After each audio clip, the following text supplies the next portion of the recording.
Welcome to Your Yes-Filled Life. I'm Brenda Winkle, an intuitive leadership coach and somatic guide for high performers, high achievers who want more freedom, ease, joy, and energy. You are a visionary leader, driven, intuitive, and ready for more. More flow in your work, more presence and joy in your life and relationships, more trust in yourself and the decisions you make every day. Here, we explore the intersection of intuition, leadership, and energetic sovereignty, blending practical strategy with energetic alignment so you can create success that feels deeply fulfilling at work, at home, in your relationships, and in your own well-being.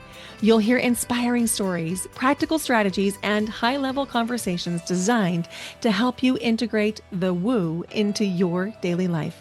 Because when your energy is aligned, everything flows. Ready to elevate how you lead and live? Start by downloading my free energy audit at brendawinkle.com/audit and discover what's fueling or depleting you. Let's do this. Your yes-filled life starts now. Hello and welcome to Your Yes-Filled Life. I'm your host, Brenda Winkle. Today, we're talking about loneliness. Loneliness hits all of us at one time or another, and it hit me particularly hard as someone single when my daughter moved out and I became an empty nester. She took our dog, and I was living alone, like really alone, for the first time in many, many, many years. And I got so many emails and texts thanking me for sharing and offering your friendship and offering for me to text you if I ever felt that lonely again. And I can't tell you how much that meant. And around the same time, my friend Megan Waldrep, who hosts a podcast called Partners of Commercial Fishermen, reached out and asked if I might want to talk about something with her community. And it occurred to me that since I had just shared about this loneliness and I'd really worked on it myself, that it might be really interesting to do something we've never done before. And that is a two-part series across both of our podcasts. So you're going to hear part one of this conversation on loneliness on this podcast, Your Yes-Filled Life. And you're going to hear the completion of this episode, part two of the same podcast on Megan's podcast, which is called Partners of Commercial Fishermen, which is also available across all major podcasting platforms. And you can also access her podcast at meganwaldrep.com. That's meganwaldrep.com. Now, why would we combine on this episode? Well, as a partner of a commercial fisherman, she understands loneliness in a really unique way. Because although she's not single, although she's not alone, she spends a lot of time alone when her fisherman is out at sea.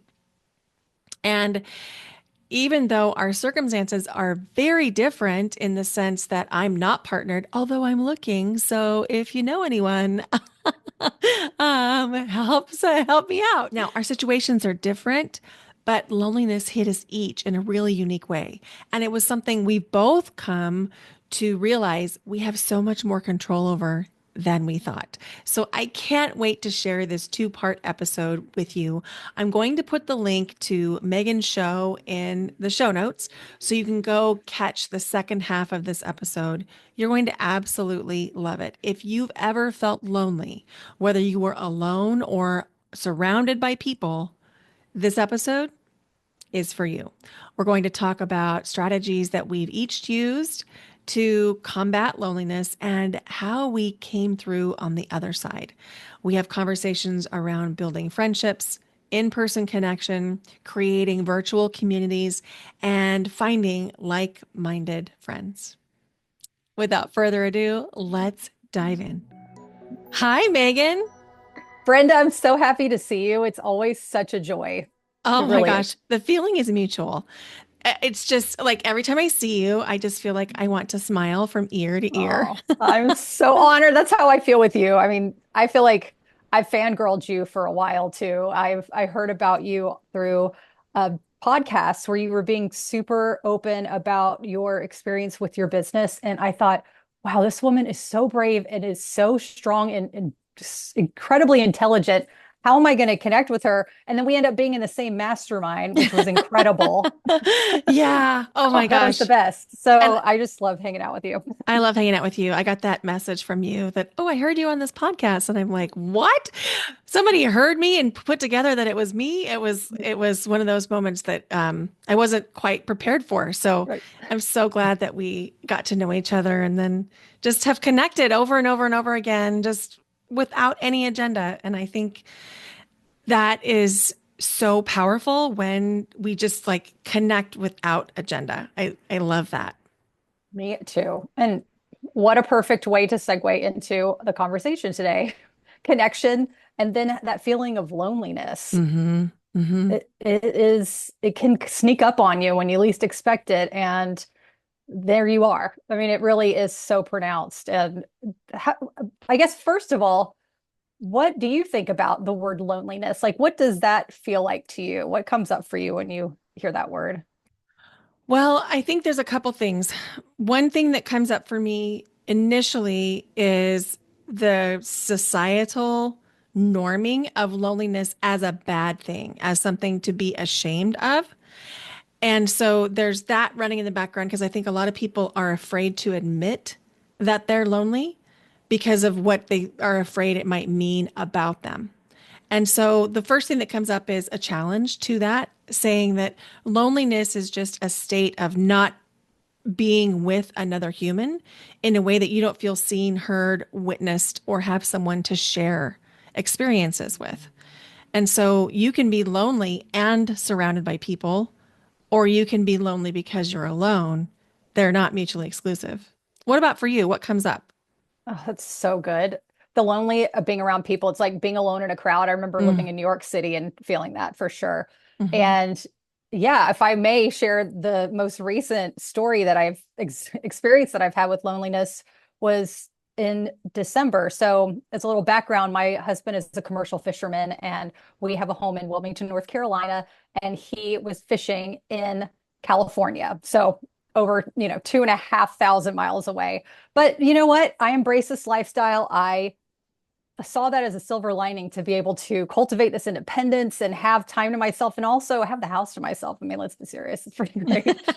But he had been gone for about 4 months and then came back for Christmas. And then it was mid-January. He had been gone for a couple weeks at that point. And I was just laying on the couch at the end of the day. And it just hit me really hard, loneliness. And I knew it was loneliness. It wasn't sadness. It wasn't depression, which I've definitely dealt with in the past, but it was loneliness. And I had a choice. I knew this could either take me and I could run down the spiral with this hmm feeling, or I can get curious.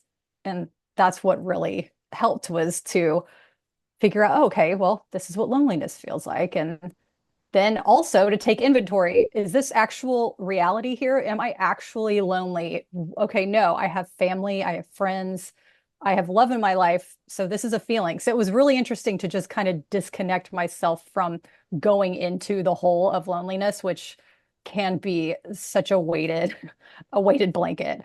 But hmm also to realize, oh, this is a human experience and this is temporary. And this will pass too. And that actually did help it pass was really to admit to myself, I'm lonely, like what you said. Society makes it seem like it's a bad thing. It's like, no, it's just a human thing that hmm happens. hmm You're Yeah. pointing to something really important, which is that you can suffer from loneliness, or you can recognize loneliness and then take the next right action, whatever that is, whether it's taking inventory of the people in your life or reaching out to a friend. So, my experience with loneliness is not connected to partnership because I've been without a partner for a long time. I've been divorced since 2008 and been, without a partner since 2019. And so it's that I spend a lot of time alone, but I wasn't lonely until my daughter moved out.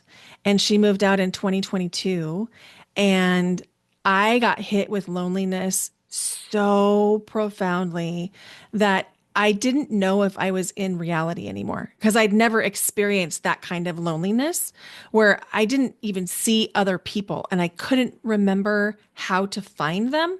And I started to wonder, like, am I going crazy? Am I in an alternate reality? And then this box elder bug showed up in my apartment.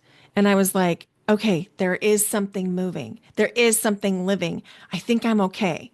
And it was so scary and profound and also laughable. Like, I'm glad a bug is here. Are you kidding me? That it really shook me up and it made me realize I have got to take some ownership here and figure this thing out. Oh, that's such a good story. Thank you for sharing that. Also, I love the bug.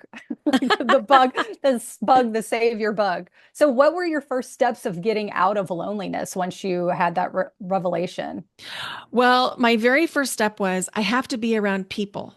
And I was like, I don't know people because I'd left my full-time teaching career just 3 months earlier. And so I had anticipated going back into a school where I'd be around literally thousands of people every day. And now I'm a solopreneur working alone, living alone. My dog had died. My daughter had taken our other dog, and I was like alone. And so I was like, okay, so step one is I need to modify my lifestyle so that I'm getting out of the house every day. Because prior to that time, I was grocery shopping once a week because that's what my lifestyle required, teaching full time. So I would meal plan one day, grocery shop the next day. And so the first thing I did was I started to buy food only for 1 to 2 days at a time so that I would be forced to go out of my house. And that seemed to be so profoundly resourcing that everything began to happen after that, sort of like, okay, I know where other people are, even if they're not my people. Oh my gosh, that is so good. That the fact that you were able to start a new routine for yourself and to put yourself out there literally outside in front of other people. That actually, it reminds me of a story recently. I met with one of the partners of commercial fishermen in my community in Charleston. We had coffee. It was so nice to talk face to face because this lifestyle is extremely isolating, which I could talk about later. And there's not a lot of people that can relate to it. But we had coffee and we're chatting away, and this really sweet lady next to us commented something about our outfits. Really nice. She was probably in her 60s, early 70s, really bubbly. You could tell she's one of those light people, you know. She was just so Mhm. joyful. And we had just talked about loneliness, actually, me and my friend. And I thought, I'm going to ask this woman, you know, in the middle of our conversation. I said, so I have a question. Have you ever felt lonely?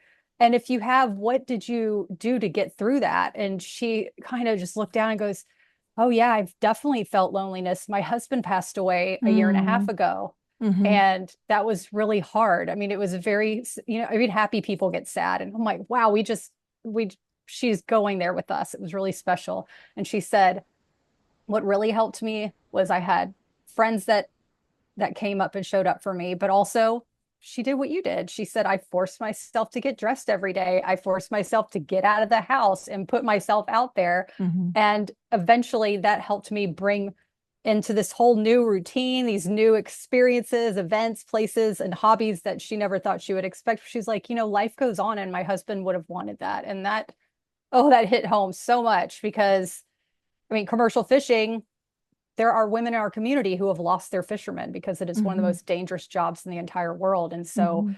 I know that there are other women out there that are suffering from loneliness because of the loss of their partners. And yeah, it is a process Yeah. for all of us, no matter what stage it is. And I just find it really admirable that you were able to build yourself out of it. I mean, continue to find a new way of living. And now, I mean, look at you now. Look at you now, Brenda. Oh, well, thank you. Yeah. Thank you. I love the story that you were sharing about being vulnerable, talking about this with someone else who's sharing your experience, and then bringing someone else into that conversation. It took so much courage. And I love that vulnerability. When you realized that day in December that you were experiencing loneliness, what were some of the steps that you took?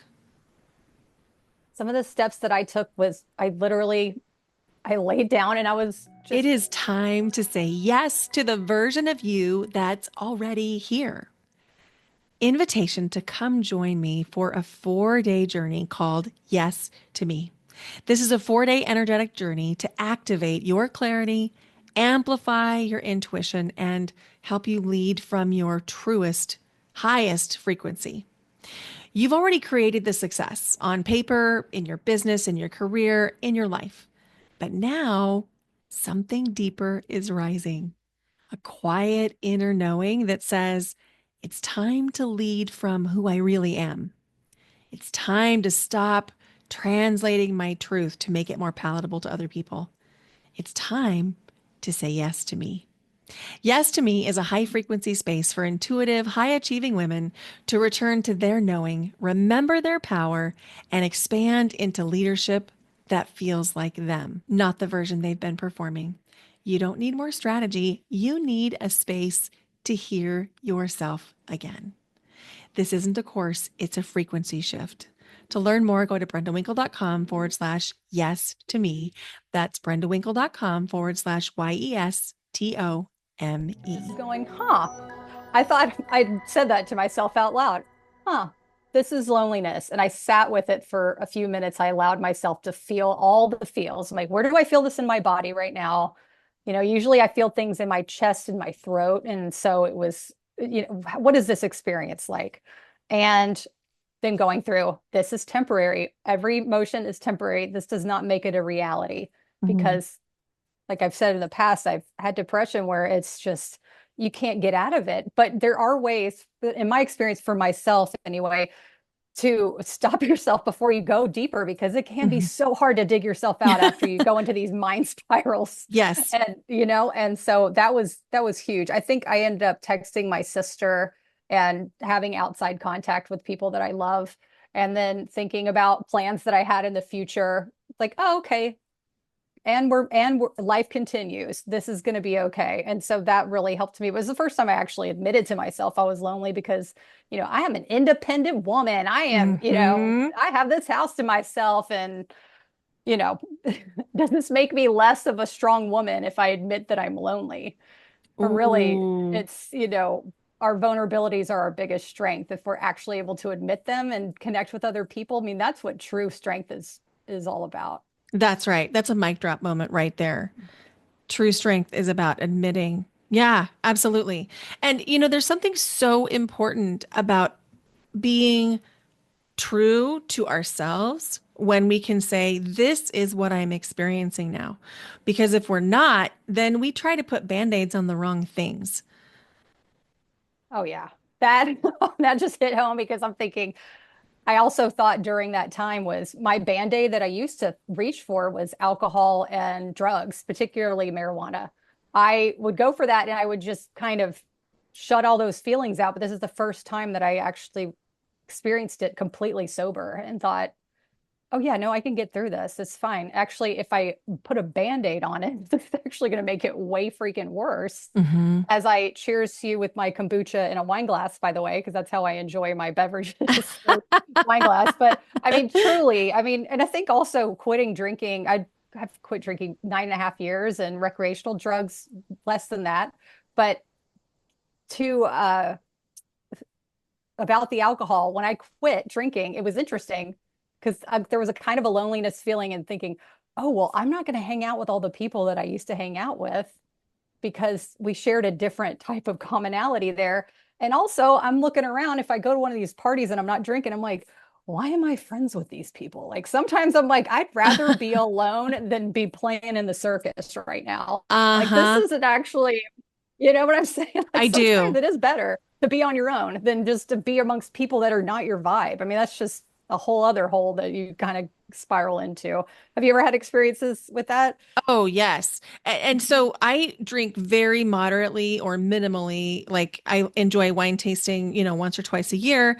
I will have the occasional glass of wine, but I spent my 30s and most of my 20s drinking away any of the uncomfortable emotions that I might be facing. And it wasn't until I went through a divorce that I was like, wait, I don't feel the urge to drink anymore. And so I still had some habits about, socializing with drinking. And when I stopped doing this social drinking, a lot of those friendships shifted completely. And I wasn't invited to things. And that was a different kind of feeling. So there was like a little bit of FOMO, honestly, because I was like, oh, I'm seeing them on social media. They're having a great time having these drinks, but I don't want that for me. And so, like you say, there was peace in knowing that I was choosing a different path. And so, even though I wasn't, socializing with them, I wasn't out at the girls' nights and things, I still felt peace. Right, 100%. And then also, those pictures that we see on Instagram, it's like, are they having a good time? If they are, I hope they are. But like, how many pictures have we faked to pretend like we're living this great life when really our lives are so much greater than any photo on Instagram could ever put across? You know what I'm saying? Like I do. the FOMO. What is the FOMO? What is it? What do they call it now? It's the Oh, JOMO, the joy. JOMO. Yes, Yes. joy of missing out. That's the party I'm a part of right now. Me too. Me too. Awesome. It's I great. I love it here. This is a Yeah. great party. And Yeah. the interesting thing is when you look at the eyes of those photos, even my own eyes, I can see genuine happiness in my own eyes now when I there was not there then.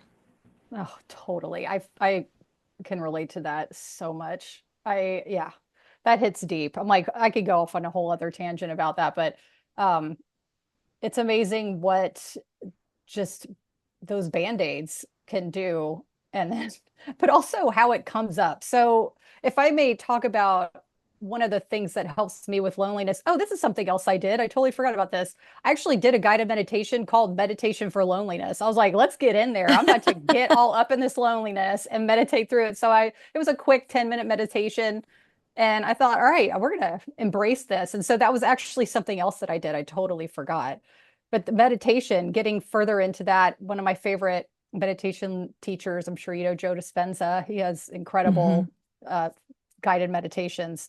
And so that is one of the main, that is a huge priority for me every morning. And it was interesting when I started doing these meditations, and some of them are very deep Kundalini exercising, all the things.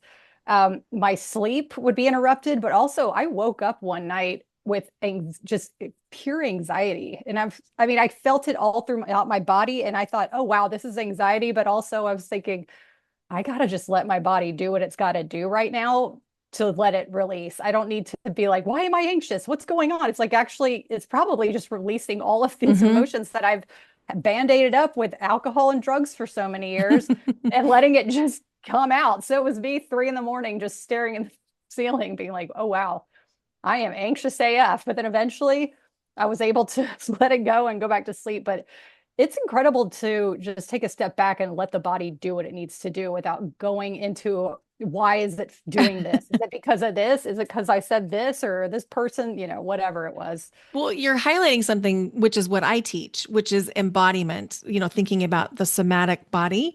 So, we've got two nervous systems. We've got basically, well, I mean, depending on the map you're using, we have the autonomic nervous system, which is the nervous system that controls everything without us having to think about it.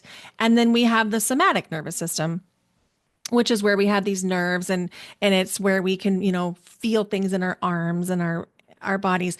And when we are having these anxious experiences or lonely experiences, our body is remembering something. It's connecting it to a former time, to a former experience that is like a muscle memory, so to speak.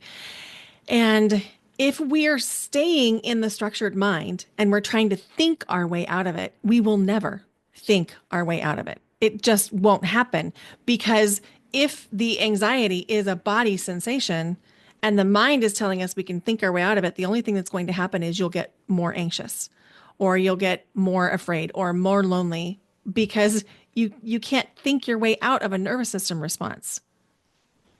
Okay, major goosebumps. So may I dive into this with you more? Yeah. So what is the way through? Is it to just be and let it happen? Or if you're not using your mind, what do you do? Well, there's many, many things that you could do, and there's not going to be one right thing that's like the perfect medicine for everyone every time. But if you think of like a menu, so you go to your favorite restaurant and you have 3 to 4 different things that you love on that menu. I like to apply that kind of thinking to this. So maybe it's breath work. Maybe you just take some slow, deep breaths and like in through the nose, out through the mouth. And you just do that until you feel your body begin to release. Sometimes it's actually getting in the body and releasing. Maybe that means you stand up out of bed for a second and just let your body shake and just shake and jump and shake and jump and just like flick, like you're flicking water off your hands and just let the anxiety move through you and move it in and through the body. You could also do meditation, although if you're in an anxiety loop, sometimes you need something more physical to do because you're stuck in the mind in that anxiety loop. And so, if that's you, then I would invite you to do like a walking meditation or some kind of movement incorporated with it so that you can really get into the body. So, when we think about moving energy, there's 3 ways we can do it. We can move it through breath, through sound, and through movement. And so any of those 3 ways, whether that's like sounding, and by sound, yes, sound healing, but we're talking about it's the middle of the night, right? In this scenario. So how are we going to fix that in the middle of the night? You're not going to go call your sound healer. You're going to need to do something on your own. So voicing, like literally letting your voice make sounds. Maybe that's just like exhaling audibly with your voice. Like here would be an example. You just inhale. Oh, And that like feels good. it feels really good. I mean, there's nothing wrong for me right now. And I still felt like, oh, that was really cathartic. So, invitation to try that. It can be I really helpful. I love that you teach things that are so accessible and that people can feel that they can use immediately. You don't have to go into a 6 month, year long practice of even understanding what meditation is.